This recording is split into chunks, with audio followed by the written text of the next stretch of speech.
Hello guys. आज ना एक मस्त इन्सिडेंटच झाला माझ्यासोबत. काय झालं, मी आता येत होती ना घरी.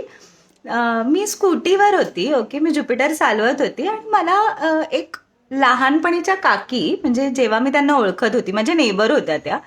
त्यांनी मला वाटतं मला ऑटोमधनं बघितलं.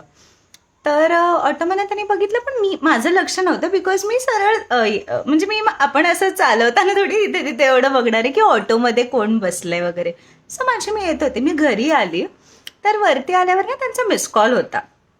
तर मी थोडे विचार करत होती बिकॉज आता खूप महिने आम्ही त्यांच्या कॉन्टॅक्टमध्ये नाही आहोत, पण माझ्याकडे त्यांचा नंबर आहे.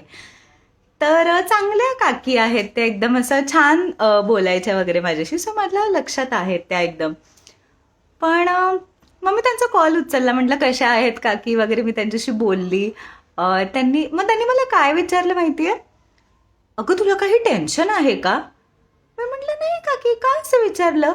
अगं तू गाडी चालवताना खूप सिरियस फेस करून चालवत होती. मला काही कळलंच नाही. म्हटलं मी काय बोलू काकी? म्हटलं काकी मी असं हा हा हु हु ही असं करत कशी गाडी चालू? रस्त्यावरून चालते ना, जाते मी गाडी चालून, मी नॉर्मलच चालवीन ना गाडी. कोण अशी गाडी चालवतं का?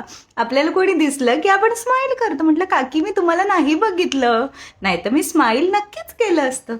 नाही बाळा, काही टेन्शन असेल तर मला शेअर कर, मी आहे तुझ्यासाठी कायम.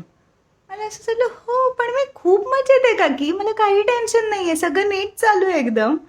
तर हे असं असं होत राहतं आयुष्यामध्ये, काय ना काय काय ना काय. मला छान वाटलं त्या काकींचं खूप, की त्यांना एकदम कन्सर्न वाटलं माझा. पण असं मी हसवत गाडी कशी चालू सांगाय? असं करत मी नाही चालू शकत काकी. That's it.